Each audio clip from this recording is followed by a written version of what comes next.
चलिए, सबको याद एटॉमिक स्ट्रक्चर में हमारा चल रहा था एटॉमिक स्ट्रक्चर को एक्सप्लेन करने वाला पूरा क्वांटम नंबर। और क्वांटम नंबर को मैंने आपको एजीमुथल क्वांटम नंबर तक समझा दिया था। Principal quantum number, azimuthal quantum number, इन दोनों की स्टडी हम लोग कर चुके थे। चलिए आज हम स्टार्ट करते हैं उससे अगला स्ट्रक्चर ऑफ एटम का पार्ट। ठीक है, नेक्स्ट क्वांटम नंबर पर ध्यान दीजिए।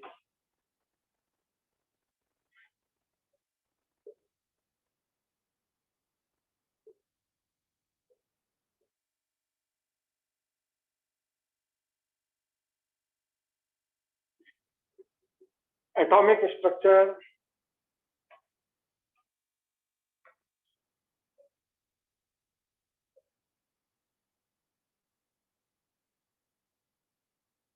हमारा एजीमुथल क्वांटम नंबर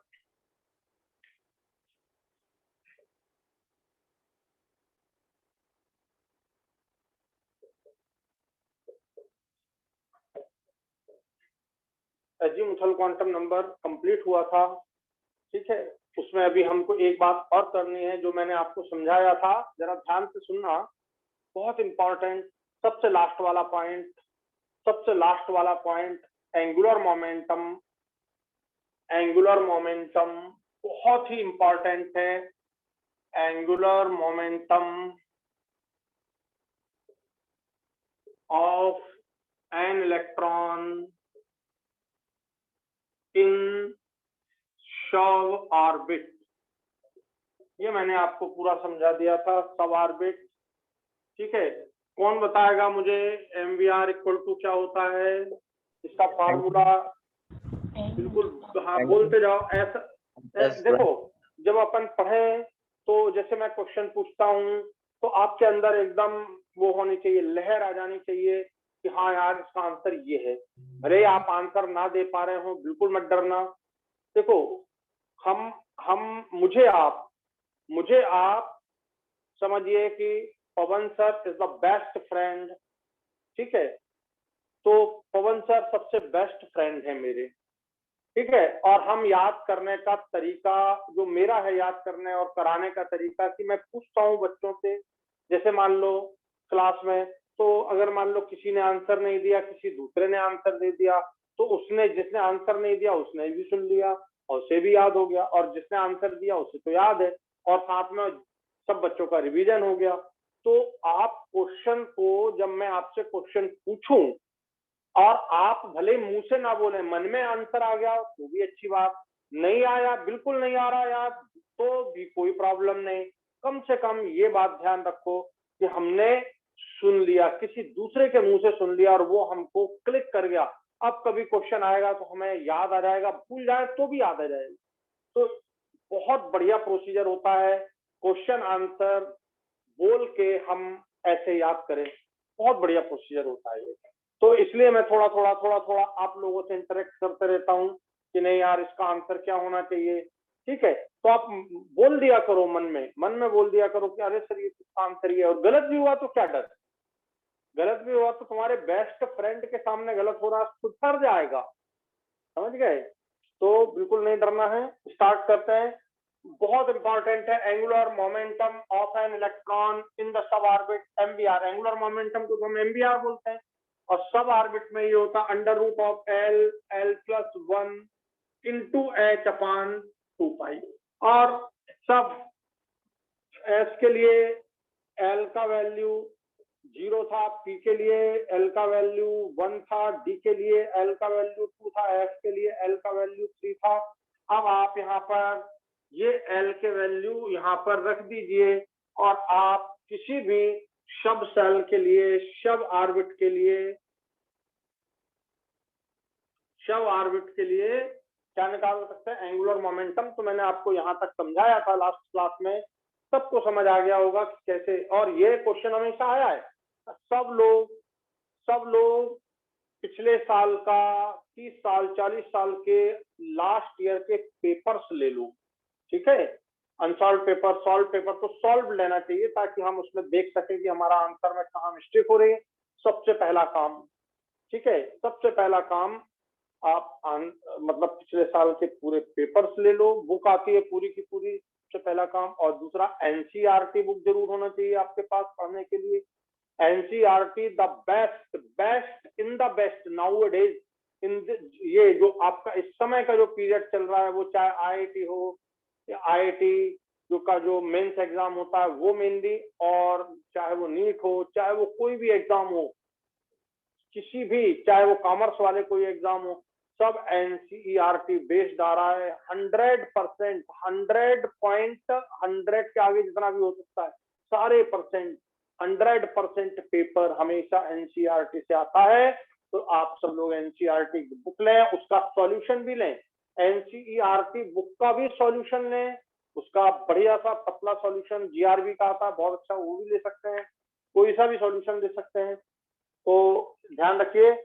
तो ये पॉइंट बहुत इंपॉर्टेंट, एमबीआर इक्वल टू ये under root of L, L plus 1 into H upon 2 pi. ये किससे आपको मिला? एल से। देखिए एल का वैल्यू रखिए, एमबीआर आ जाएगा। अब बहुत ध्यान से सुनिएगा, एंगुलर मोमेंटम क्वांटम नंबर का इसीलिए दूसरा नाम, एंगुलर मोमेंटम क्वांटम नंबर का दूसरा, ये एजीमुथल क्वांटम नंबर का दूसरा नाम एंगुलर मोमेंटम क्वांटम नंबर भी हो जाता है, क्योंकि ये क्या बतलाता है? एंगुलर मोमेंटम बतलाता है। बोले सर एंगुलर मोमेंटम तो ऑर्बिट में एन भी बतलाता है, एन इंटू एच अपॉन 2 पाई। तो जरा सोचो, ऑर्बिट से ज्यादा बेस्ट रिप्रेजेंटेशन है सब ऑर्बिट का, समझे कि नहीं? तुम घर में हो, कोई आया घर में है या बिल्डिंग में है, अरे उससे ज्यादा अच्छा है कि वो बता दे कि इस कमरे में है ना? तो आपको यही बात समझना है कि बेस्ट रिप्रेजेंटेशन ऑर्बिट से ज्यादा अच्छा है किसका? सब ऑर्बिट का। ध्यान से सुनिएगा। तो angular momentum of an electron in the sub orbit is this, और ये बतला रहा है आपका एजीमुथल क्वांटम नंबर। और एजीमुथल क्वांटम नंबर का इसलिए दूसरा नाम हो गया, इसका दूसरा नाम जो बहुत इंपॉर्टेंट है, एंगुलर मोमेंटम क्वांटम नंबर।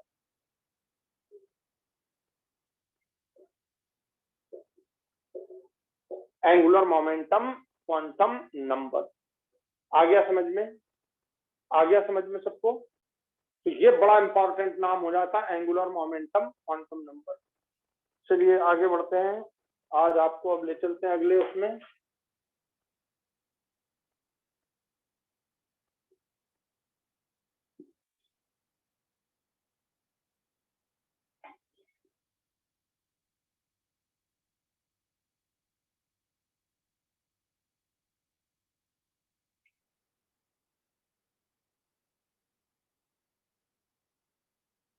तो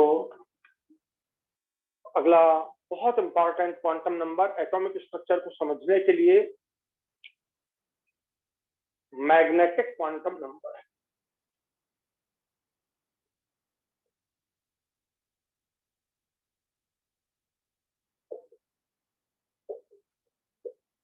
magnetic quantum number denoted by small M, denoted by small M. ठीक है, तो ये जो मैग्नेटिक क्वांटम नंबर है स्मॉल एम से रिप्रेजेंट किया जाता है। बताता क्या है? सबसे मेन बात तो ये है, चलो अपन वापस फिर से चर्चा करते हैं थोड़ा सा। पूरे ऑर्बिट को बतलाने वाला, ऑर्बिट के बारे में पूरी इंफॉर्मेशन देने वाला कौन सा क्वांटम नंबर होता है?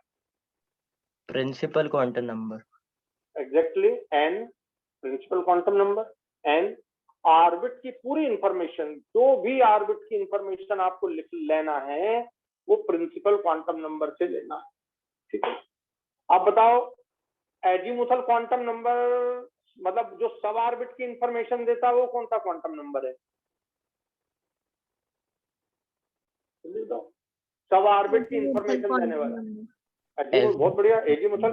तो सब ऑर्बिट के बारे में चाहे वो कोई भी इंफॉर्मेशन आपको सब ऑर्बिट की लेना हो तो वो आप एजीमुथल क्वांटम नंबर से ले सकते हैं। तो आपने देखी है, पूरी पढ़ ली है इंफॉर्मेशन। ठीक है, अब ऑर्बिटल, अब बताओ, मैंने तुम्हें सबसे पहली क्लास में सबसे पहला पॉइंट यही लिखा था, ऑर्बिट, उसके अंदर जाके देखा सब ऑर्बिट, सब ऑर्बिट के अंदर जाके देखा ऑर्बिटल। मतलब आप किसी के फ्लैट के अंदर घुस गए, और फ्लैट के अंदर घुस गए तो आप क्या दिख रहे हैं तुम्हें? फ्लैट के अंदर घुस गए तो क्या दिख रहे हैं? रूम। अरे बहुत बढ़िया रूम है, बहुत बढ़िया तरीके से सजाए हुए हैं सारे, तो रूम। इसका मतलब क्या कि ऑर्बिट के अंदर सब ऑर्बिट, सब ऑर्बिट के अंदर रूम, ठीक है। और रूम मतलब ऑर्बिटल। ऑर्बिटल के बारे में इंफॉर्मेशन देता है magnetic quantum number. Magnetic quantum number हमें इंफॉर्मेशन देता ऑर्बिटल के बारे में, ठीक है। सारे ऑर्बिटल की जितनी इंफॉर्मेशन है आपको मैग्नेटिक क्वांटम नंबर से मिलेगी।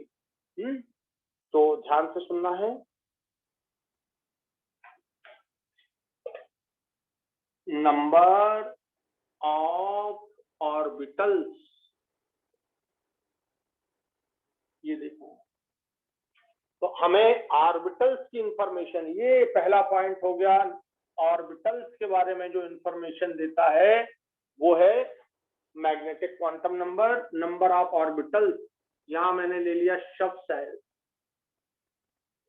सब सेल मैंने ये ले लिया एस सब सेल, और इसके लिए एल का वैल्यू 0 होता है। ये सब सेल के लिए लिख रहा हूं। ये पी सब सेल, जिसके लिए एल का वैल्यू 0 होता है। ये डी सब सेल, जिसके लिए एल का वैल्यू 1 होता है, इसके लिए 2 होता है। एफ सब सेल, जिसके लिए एल का वैल्यू 3 होता है। ये तो आपके पास सब सेल है जो आपने देख लिया। अब इन सब सेल में नंबर ऑफ ऑर्बिटल, तो इसमें एस में क्या तुम्हें याद है पहली क्लास का, सबसे पहली क्लास में मैंने जो डायग्राम बनाया था सर्किल वाला, ऑर्बिट सब ऑर्बिट वाला, तो क्या तुम्हें याद है कि एस सब सेल में कितने ऑर्बिटल्स होते हैं? जल्दी बताओ। सब 1। वन, ये लिख दिया। ये देखिए नंबर ऑफ ऑर्बिटल्स एस सब सेल में 1 होते हैं, ठीक है। पी सब सेल में कितने ऑर्बिटल होते हैं? किसको याद है पी सब सेल में नंबर ऑफ ऑर्बिटल? सर 3। ओ बहुत बढ़िया, 3। ये लिख दिया मैंने। ये देखिए पी सब सेल में नंबर ऑफ ऑर्बिटल 3 है, ये 3। डी सबसे, इसको क्यों लिखा फिर बोले? कभी कभी ये पूछ लेते हैं एल का वैल्यू 1 हो तो उसमें कितने ऑर्बिटल होंगे। देखो क्वेश्चन है एल का वैल्यू 1 है तो वो किसके लिए होता है? पी के लिए। और पी में कितने ऑर्बिटल? 3। तो ऐसा डी में कितने ऑर्बिटल होते हैं भाई? 5। और एफ में कितने होते हैं? 7। अब बताओ, ये नंबर ऑफ ऑर्बिटल्स आपको एम बतलाता है। बोले सर हमें कुछ समझ नहीं आया कि नंबर ऑफ ऑर्बिटल्स ये बतला कैसे दिए, कोई कुछ फार्मूला तो होना चाहिए। देखो मैं लिखता हूं, बिल्कुल डरने की जरूरत नहीं है। नंबर ऑफ ऑर्बिटल्स, ठीक है, इसी को आप बोल सकते हो, मैं नीचे लिख रहा हूं, आप नीचे लिख लेना, टोटल नंबर ऑफ ओरिएंटेशन।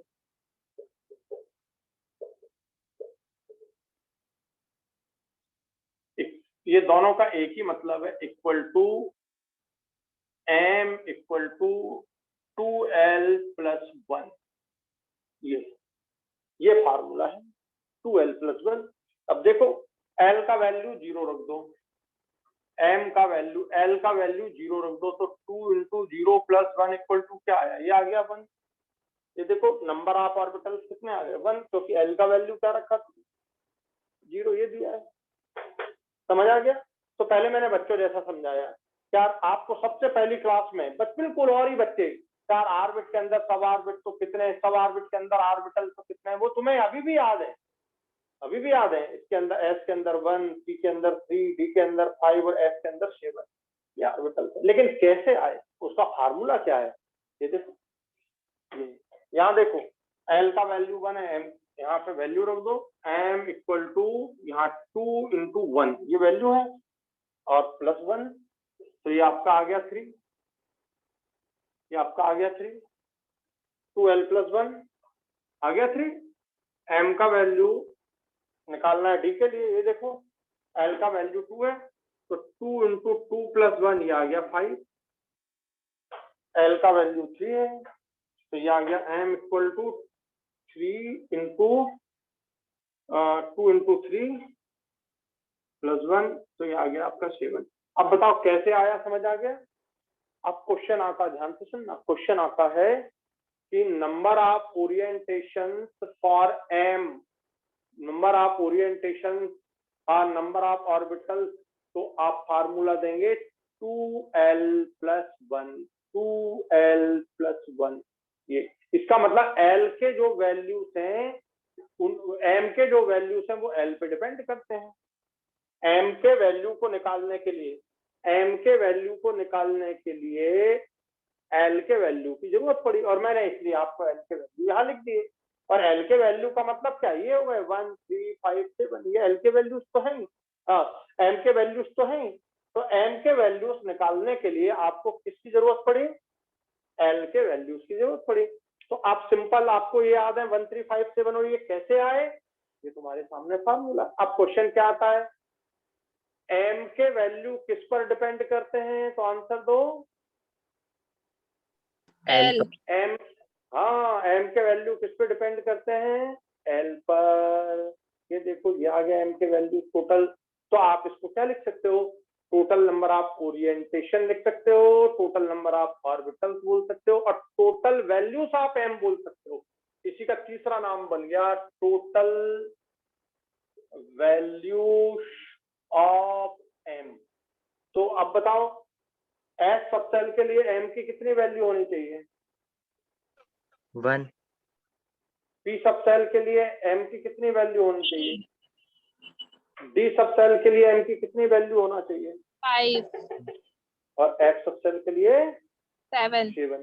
तो आप बताओ, ये जो मैंने बाद में लिखा, आपको ये बात क्लियर हो गई कि ये कैसे आया, अच्छे से ये टेबल क्लियर हो रहा है, ये टेबल Yes, क्लियर हो sir. रहा है अच्छे से, वेल डन। और अब देखिए, यहाँ पर हम ऑर्बिटल बना रहे हैं, यहाँ पर ये एक ही ऑर्बिटल है, ये यहाँ पर कितने ऑर्बिटल हैं, ये सामने दिख रहे हैं 3 ऑर्बिटल हैं, 1 2 3। यहाँ पर कितने ऑर्बिटल हैं, 5 ऑर्बिटल हैं, ये दिख रहे हैं, ये 5 ऐसे ऐसे निकाल लिए, 1 रूम 2 रूम 3 रूम 4 रूम और ये 5 रूम।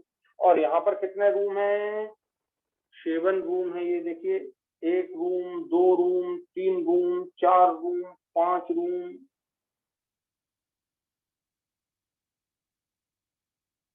6 और 7, 1 2 3 4 5 6 7, सब एक जैसे हैं, सब एक जैसे रूम है। ये इसमें ये तीनों एक जैसे हैं, ये पांचों एक जैसे हैं, ये सातों एक जैसे हैं।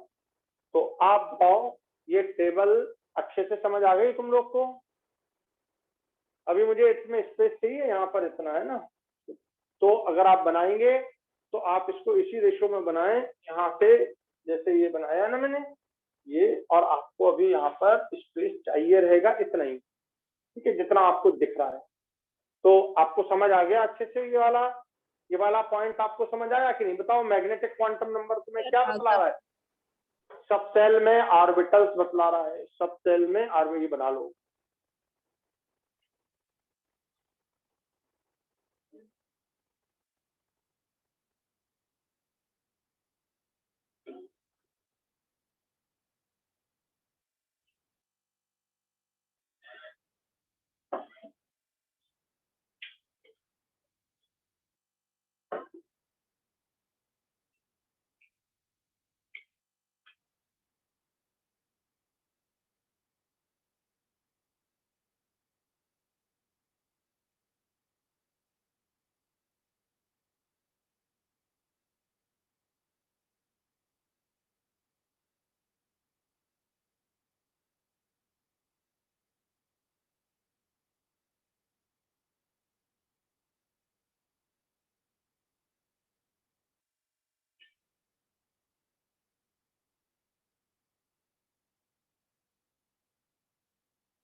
हो गया, ये हो गया कि नहीं।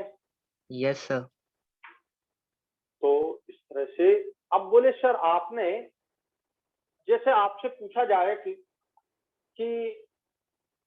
पी सब सेल में कितने ऑर्बिटल्स हैं। अच्छा, क्वेश्चन पर चलिए, पी सब सेल में कितने ऑर्बिटल्स हैं तो तुम आंसर दोगे सही। क्वेश्चन पूछा जाए एल का वैल्यू 1 हो तो वो कौन सा सब सेल होना चाहिए तो आंसर हो गया पी। एल का वैल्यू 1 हो तो कितने ऑर्बिटल होने चाहिए तो ये देखो ये रख दिया आपने 2l+1 में तो आ गया 3, ये आ गया 3।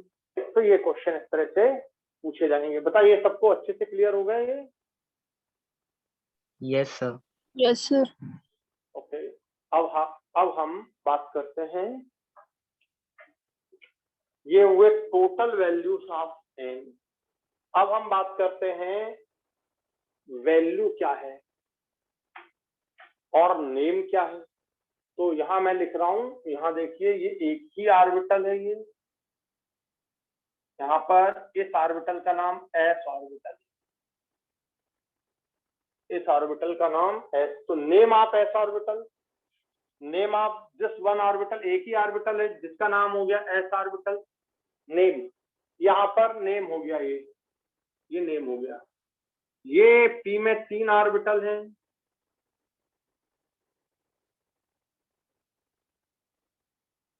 ये पी में 3 ऑर्बिटल हैं। तो इसके एक का नाम हुआ पी एक्स ऑर्बिटल, दूसरे का नाम हुआ पी वाई ऑर्बिटल, तीसरे का नाम हुआ पी जेड ऑर्बिटल। ये नाम हुए, बस हमको 2 ये याद रखना है। एस ऑर्बिटल पी में कितने हैं बताओ, पी में कितने हैं? 3. 3. अब 3 के नाम, अब किसी के 3 बेटे हैं, किसी के 3 बेटे हैं, तो 3 बेटे हैं तो तीनों के नाम तो होंगे ना कुछ, तो क्या नाम हो गए इनके? PX, पी में कितना नाम? PX, PY and PZ. P Y and P Z. ठीक, डी से डी में 5 ऑर्बिटल हैं, इन पांचों के नाम मैंने एक क्लास में लिखे थे, शायद आपको ध्यान हो। इसके नाम और याद करना आपने को, किसके? डी के।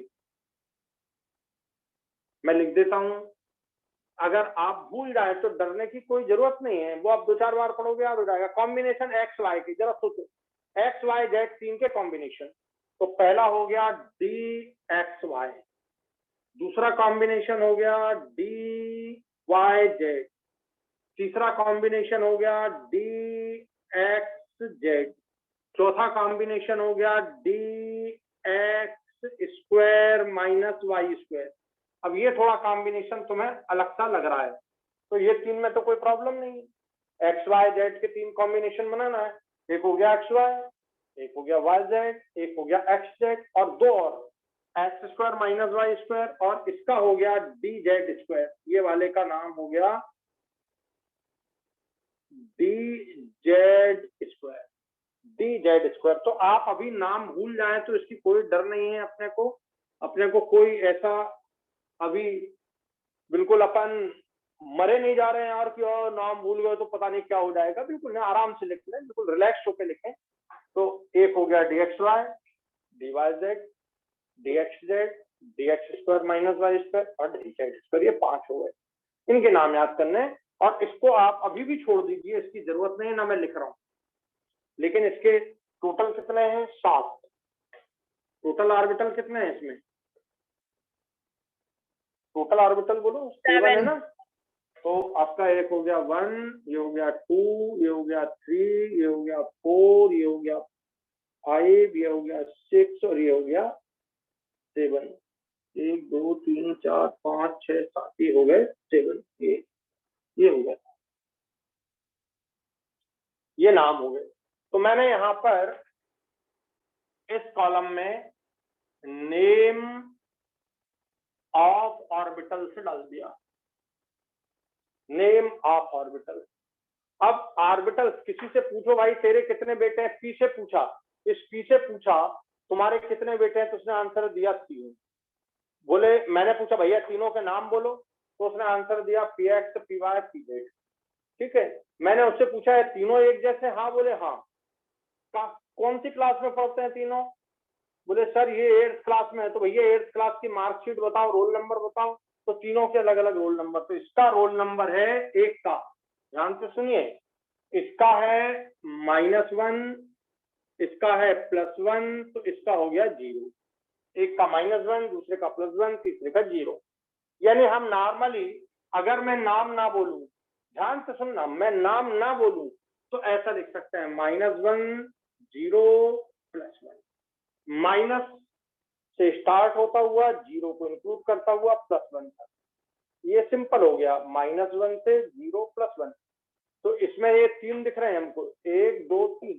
पर अगर मैंने नाम बोला कि भाई px का रोल नंबर क्या है, तो तुमने बोला -1, py का क्या है तो बोला +1, तो pz का क्या है 0, ये pz का 0, ठीक है, ऐसा ध्यान रखना है।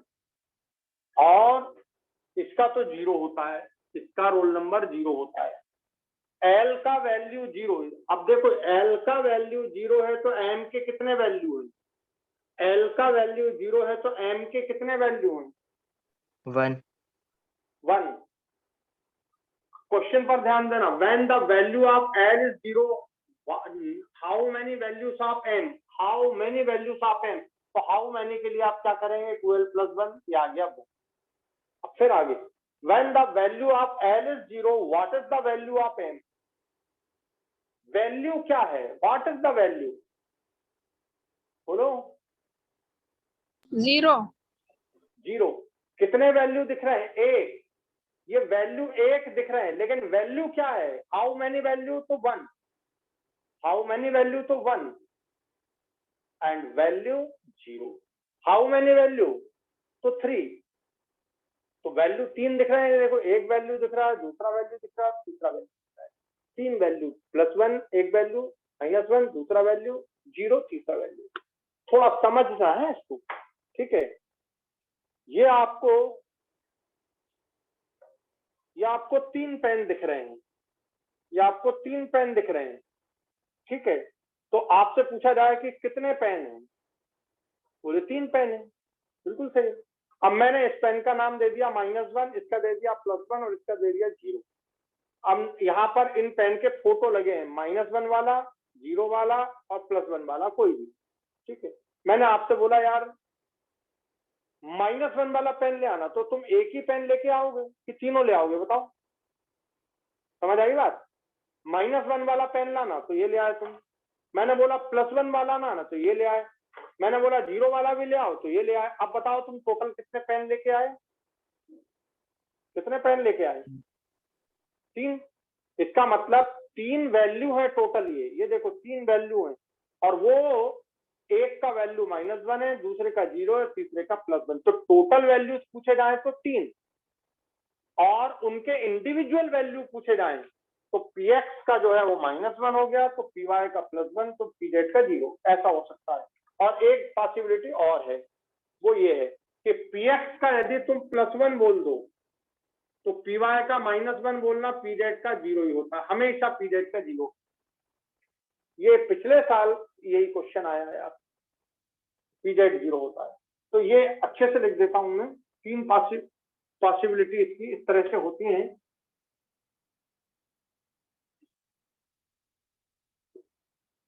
px, py, pz। यदि तुमने px का वैल्यू -1 दिया तो py का +1, तो pz का 0। और ऐसा भी कर सकते हो, यदि इसको +1 दिया तो ये -1 ये 0। pz का वैल्यू हमेशा ही 0 माना जाता है, ये माना जाता है, ठीक है। तो ऐसा थोड़ा ध्यान रखने की जरूरत है। और ये आपको लास्ट ईयर यही क्वेश्चन आया है कि pz के लिए m का वैल्यू क्या है, तो 0। px के लिए आप कुछ भी दे सकते हो, +1 भी दे सकते हो, -1 भी दे सकते हो। py के लिए आप कुछ भी दे सकते हो, -1 भी दे सकते हो, +1। अगर इसको -1 दिया है तो इसको +1 दे दीजिए, और यदि इसको +1 दिया है तो इसको -1 दे दीजिए, और इसको 0। और अभी ये बहुत आगे की बात बोल दी, सिंपल पूछे तो आप ऐसा लिख दो, -1 0। लेकिन इससे ये स्पेसिफाई नहीं होता कि -1 कितना है, 0 कितना है, +1। कभी कभी ये कंफ्यूजन होने लगता है कि px का -1, py का 0, pz का +1। तो ये कंफ्यूजन ना हो, इसलिए मैंने यहाँ पे नाम नहीं दिए, इसलिए मैंने यहाँ पे नाम दे दिए, देखिए नेम दे दिए, नेम px, py, pz। तो बस याद करना है, बाकी इनमें याद नहीं करना। नॉर्मली आप इसको ऐसा लिख सकते हो, dxy -2, dyz -1, ये +2, ये +1, और ये +1 कर दो, ये +2 कर दो, यहाँ से -2, -1, +1, +2, और ये होता है 0 dz। आप चाहें तो इसको उल्टा भी कर सकते हैं, +2, +1 -1 -2 और ये 0 ऐसा भी दे सकते। तो ये इतना प्रॉब्लमेटिक नहीं है, पर ये थोड़ा सा ध्यान रखना, pz 0 dz स्क्वायर 0। बाकी आप नॉर्मल लिखें तो ऐसा लिख सकते हैं, -2 -1 0 +1 +2। ये नॉर्मल है, इसमें स्पेसिफिकेशन नहीं है कि px का क्या है, py का क्या है, pz का क्या है, इस तरह का कोई स्पेसिफिकेशन नहीं। तो आप नॉर्मली इसकी जो वैल्यू लिखोगे तो -l से इंक्लूड करता हुआ 0 को +l तक जाएगा। तो ये नेम ऑफ ऑर्बिटल हुए और वैल्यूज जो हुई वो हुई -l से 0 को इंक्लूड करता हुआ +l तक। ये -l पर 0 को इंक्लूड करता हुआ +l तक। तो अब l का वैल्यू कितना है 1, तो -1 0 +1। थोड़ा मैंने पूरा डिटेल में समझा दिया है इसको, आप परेशान ना होइएगा इसके लिए, बस इसको लिख लीजिएगा, एक दो बार धीरे से पढ़िए, फिर मैं दोबारा समझाऊंगा कल, तब आपको कोई दिक्कत नहीं होगी। ये भी लिख सकते हैं इसको, अच्छा -3 इस तरह, इस पैटर्न पर -3 -2 -1 0 +1 +2 और +3। ये -l से 0 को इंक्लूड करता हुआ +l तक। कैसा बोल रहा हूं मैं, -l से 0 को इंक्लूड करता हुआ +l तक जाता है, ये इसका पैटर्न होता है। तो ये आप टेबल को अच्छे से बना लीजिए, फिर से अपन एक बार पढ़ते हैं और कई बार पढ़ेंगे जब तक तुम्हें याद ना हो जाए, ये मेरी गारंटी, आपको कंफ्यूजन नहीं होगा कभी। तो इस तरह से हम थोड़ा मेहनत करके पढ़े, ये कम मेहनत का, ऐसा लिख देता मैं तो आपको अच्छा लगता, लेकिन मैंने ऐसा लिख दिया तो थोड़ा सा गुस्सा आ रही होगी, लेकिन नहीं आना चाहिए क्योंकि क्वेश्चन ये आया है, आपको लाइक किया।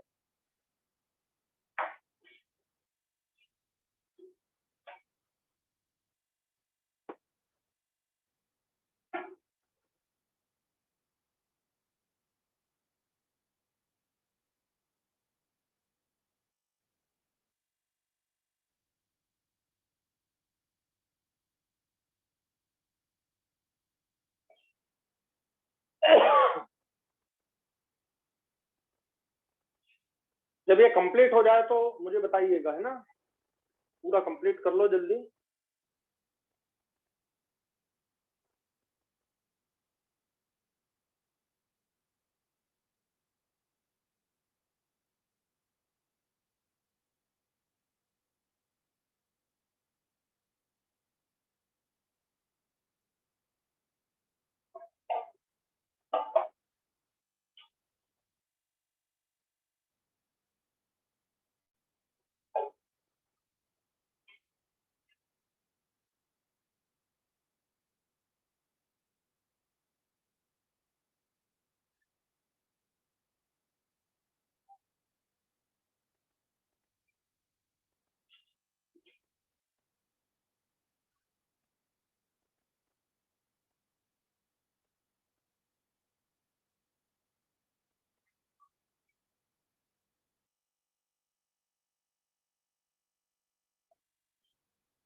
हो गया कंप्लीट, ये टेबल पूरा कंप्लीट हो गया कि नहीं अभी? Yes sir. ये सब लोगों का?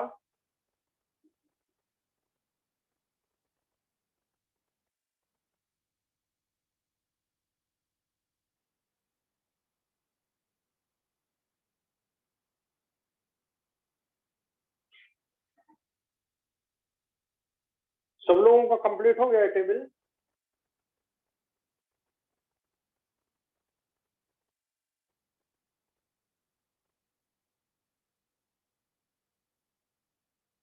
कर दूं क्लीन?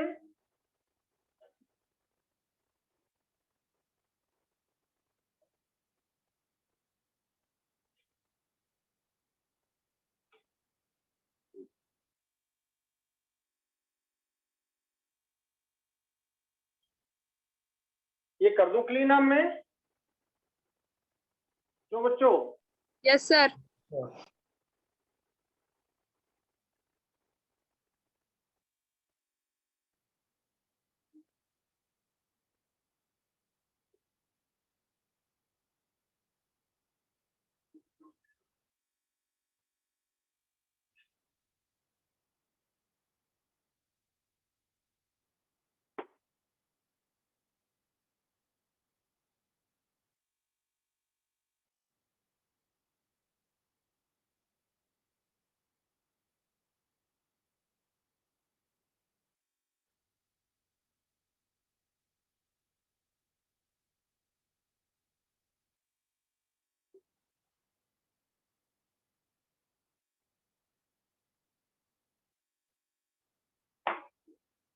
नेक्स्ट, बोले सर ये पता कैसे चला कि सब ऑर्बिट के अंदर ये ऑर्बिटल भी है। ध्यान से सुनना, ये पता कैसे चला, क्या है वो तो मैंने बतला दिया, कितने ऑर्बिटल हैं ये भी बतला दिया, क्या उनके नाम है वो भी बतला दिया, क्या रोल नंबर मीन्स उनके वैल्यू है वो भी बतला दिए।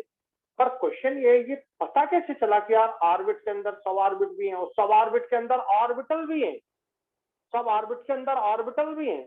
तो ये हमें थोड़ा सा पता चलता है स्पेक्ट्रम साइंस से। स्पेक्ट्रम लेते हैं अपन, फोटो लेते हैं। तुमने एक्सरे पढ़ा है? एक्सरे नाम जानते हैं सब लोग? अभी खूब चल रहा है एक्सरे, लंग्स खराब हो गए एक्सरे ले लो। तो एक्सरे क्या है? एक्सरे एक प्रकार का फोटो है, ठीक है।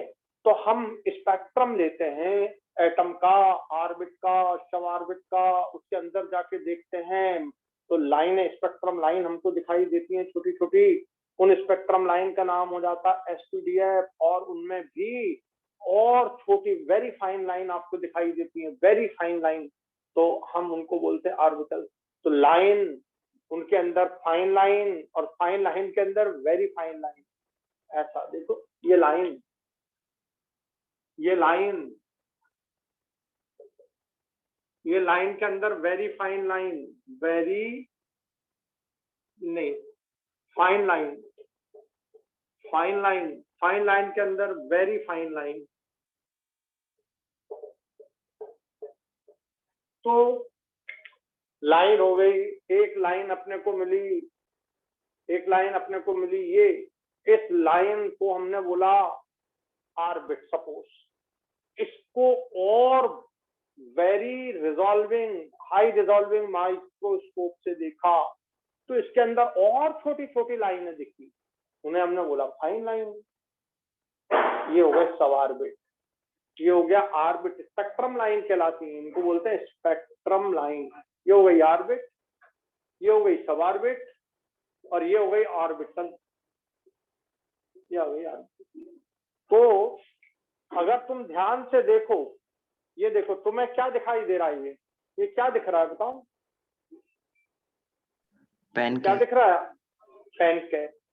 इसको अगर मान लो मैं, इसको अगर मान लो मैं माइक्रोस्कोप से देखूं तो इसमें अंदर ये देखो, अगर तुम इसको ध्यान से देख पा रहे हो तो ये छोटी छोटी लाइनें दिख रही है। पर ये कब दिखी तुम्हें? यहां से तो नहीं दिख रही है, यहां से तो तुम्हें पेन का कैप दिख रहा है। बहुत जब तुमने माइक्रोस्कोप लगाया, ठीक है, तब आपको ये दिखा। और अगर और हाई रिजॉल्विंग माइक्रोस्कोप लगा दोगे तो उनके अंदर और वेरी फाइन लाइन दिखाई देगी।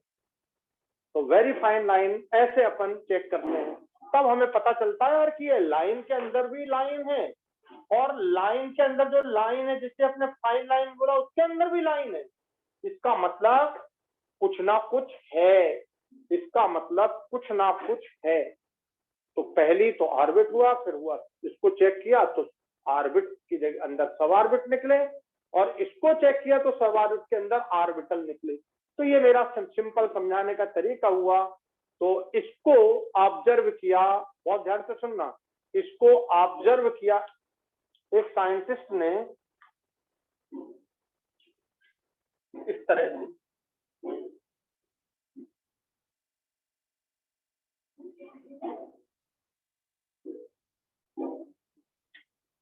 ध्यान दीजिए, ये पी सब सेल की स्पेक्ट्रम लाइन हो गई। This is the spectrum line of P सब सेल। ये स्पेक्ट्रम लाइन ये पी सब सेल की हो गई, ये स्पेक्ट्रम लाइन पी सब सेल की हो गई। जैसे मैंने तुम्हें बतलाया, ये देखो क्या है, तो तुमने वो दूर से देख दिया पेन का कैप है, लेकिन बिल्कुल और पास ले जाके देखा तो कुछ और भी इसमें दिखाई देने लगा कि छोटी छोटी यहाँ पे एक लाइन दिख रही है, एक ऐसी लाइन दिख रही। तो ऐसा, तो अब मैंने इसको हाई रिजॉल्विंग माइक्रोस्कोप में रख के मैग्नेटिक फील्ड में रख दिया। ये मैग्नेटिक फील्ड है, ये एन पोल, ये एस पोल, ये मैग्नेटिक फील्ड में रखा मैंने। तो ये 3 पार्ट में स्प्लिट हो गया, ये 3 पार्ट में ऐसा स्प्लिट हो गया, ये देखो ये 3 पार्ट में ऐसा स्प्लिट हो गया।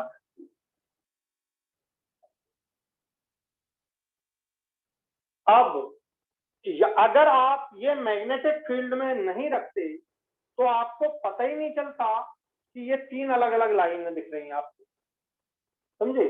तो ये जो 3 लाइन है, एक हो गया ये पी की है, ये देखो यहाँ पे पी लिखा है मैंने, और ये 3 अलग अलग हो गई, ये पी में 3 दिख रही है, एक हो गया ये भी पी है, ये भी पी है, तो ये 3 अलग अलग हो गई, 3 आपको अलग अलग दिख रहे हैं। इसका मतलब 3 ओरिएंटेशन है, वो कौन कौन से? P X orientation, P Y orientation, P Z orientation, ये ऑर्बिटल या ओरिएंटेशन को रिप्रेजेंट करने लगे, इन्हीं को हम बोलते हैं ओरिएंटेशन। ओरिएंटेशन तो इसे जिस साइंटिस्ट ने देखा उसका नाम था जी मैन, जी मैन साइंटिस्ट था वो, तो जी मैन साइंटिस्ट था, इसलिए इस इफेक्ट का नाम हो गया जी मैन इफेक्ट। ये लिख रहा हूं मैं, जी man effect.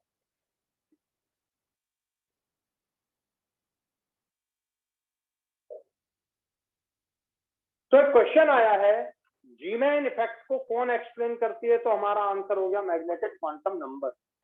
Magnetic quantum number, मैं यही लिख देता हूं, magnetic quantum number explain Zeeman effect. Magnetic quantum number explain Zeeman effect. अब जी मैन इफेक्ट क्या है?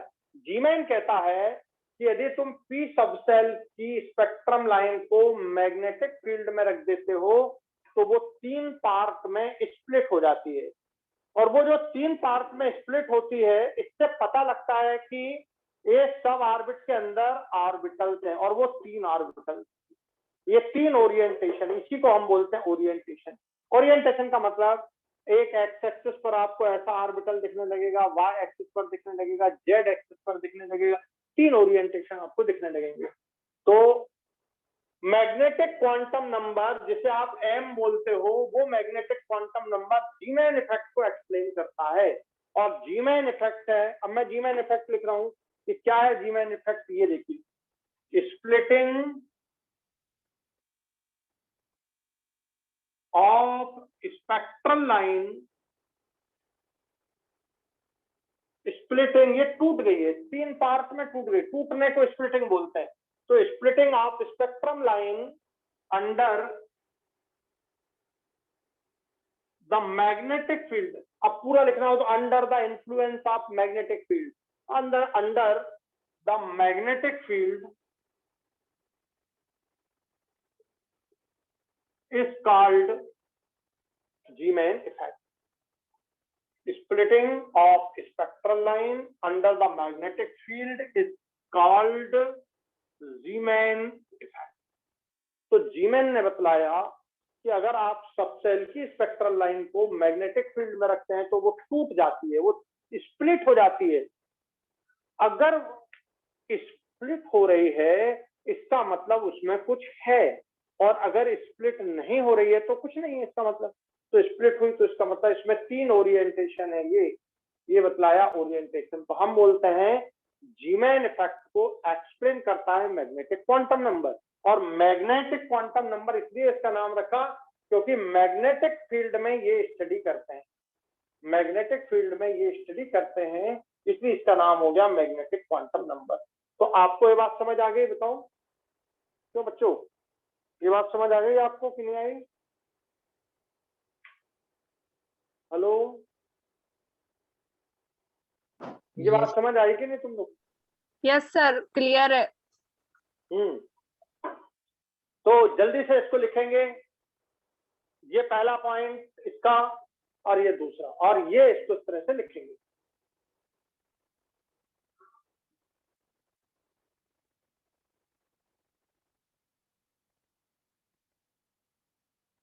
हो गया ये?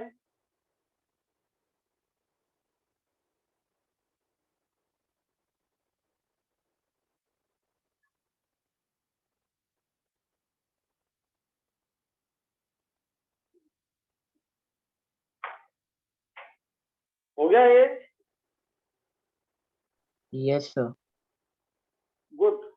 तो सब लोग अब बताओ, अगर मैं एस ऑर्बिटल को रख देता, ये एस ऑर्बिटल की स्पेक्ट्रम लाइन है, ये एस ऑर्बिटल, ये एस सबसेल है, ये एस सबसेल की स्पेक्ट्रम लाइन है, और इसको मैंने रख दिया मैग्नेटिक फील्ड में। अब बताओ क्या ये स्प्लिट होना चाहिए? कोई सोच के बताओ मुझे, क्या ये स्प्लिट होना चाहिए? No, sir. नहीं होगा। बहुत बढ़िया। देखो थोड़ा सा दिमाग लगाया अपन ने, स्प्लिट नहीं हुआ, इसका मतलब क्या है? ये स्प्लिट नहीं हुआ, इसका मतलब इस एस में एक ही orbital, only s orbital, one orbital, only एक ही ऑर्बिटल है। इसमें कितने हमको दिख रहे हैं? 1 2 3 ओरिएंटेशन दिख रहे हैं। यहाँ पर आपको 3 ओरिएंटेशन दिख रहे हैं, यहाँ पे आपको 1 ओरिएंटेशन आपको दिखाई दे रहे हैं। एक ऑर्बिटल का मतलब एक ओरिएंटेशन।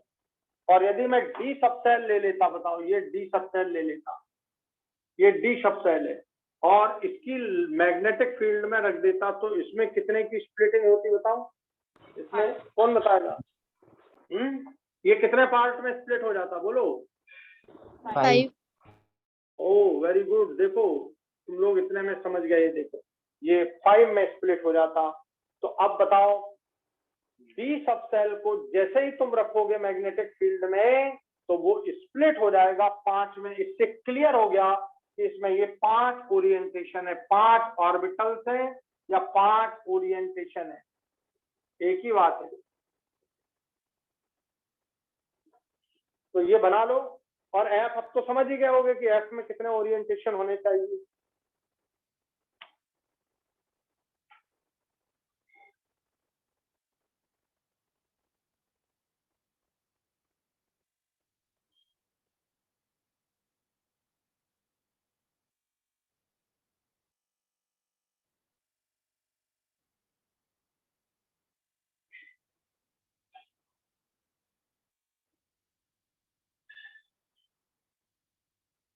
हो गया क्लियर कि नहीं हुआ? ये क्लियर हुआ आपको कि नहीं? अब बताओ, समझ आया तुमको? समझ आया तुमको? Yes, sir. तो अब ये जो मैग्नेटिक क्वांटम नंबर है, इसका दूसरा नाम हो गया ओरिएंटेशन क्वांटम नंबर। ये जो मैग्नेटिक क्वांटम नंबर है, इसका एक और नाम, इसीलिए मैग्नेटिक क्वांटम नंबर का एक और नाम बन जाता ओरिएंटेशन क्वांटम नंबर, क्योंकि वो बतलाती है ओरिएंटेशन ऑफ ऑर्बिटल्स। ये ओरिएंटेशन ऑफ ऑर्बिटल्स बतलाती है, इसलिए इसका नाम बन जाता है orientation quantum number. Magnetic quantum number m is also called orientation quantum number। ये काफी इंपॉर्टेंट नाम है ओरिएंटेशन क्वांटम नंबर। तो बताइए, आपको क्लियर हो जाना चाहिए अब ये मैग्नेटिक क्वांटम नंबर सबको क्लियर हो गया? Yes, sir. बहुत बढ़िया, अच्छा पढ़ रहे हैं आप लोग, एकदम बिल्कुल मस्त, मजा आ रहा है। तो ऐसे इनको समझना होता। अब बताओ तुम्हें एटॉमिक स्ट्रक्चर के बारे में बिल्कुल एकदम करेक्ट इंफॉर्मेशन कैसे, बिल्कुल मैंने आपको कर दी, ऑर्बिट, सब ऑर्बिट, ऑर्बिटल कैसे हो। कल अगली क्लास में अपन अगला स्पिन क्वांटम नंबर समझेंगे नेक्स्ट क्लास में, और फिर मैं आपको सबका पूरा कॉम्बिनेशन समझाऊंगा। ठीक है? Thank you very much. जय हिंद, जय भारत। बढ़िया से पढ़ते रहिए और कभी क्लास मिस मत कीजिए, डरिए मत। ठीक है? बिल्कुल मत घबराइए, क्वेश्चनों से बिल्कुल मत घबराइए। कब तक घबराएंगे बताओ? अगर मान लो आज ही अपन स्टार्ट कर दें ये सोच के कि हमको तो बड़ा काम करना है, छोटा काम करना ही नहीं है, हमें छोटा पढ़ना ही नहीं है, हमको तो पूरा डिटेल में और बहुत अच्छा पढ़ना है। ठीक है? तो हम जो काम 6 महीने बाद शुरू करेंगे वो आज शुरू कर दें। जो क्वेश्चन हम 6 महीने बाद सब शुरू करेंगे कि वो आज शुरू कर दे। तो आपको बड़े अच्छे से कंपटीशन माइंड से काम करना चाहिए, ना कि ये सोच के कि अभी तो मैं 10th से 11th में आया हूं, ऐसा नहीं सोचना है। ठीक है? Thank you very much. रखते हैं। Thank you, sir. Thank you, sir. Okay.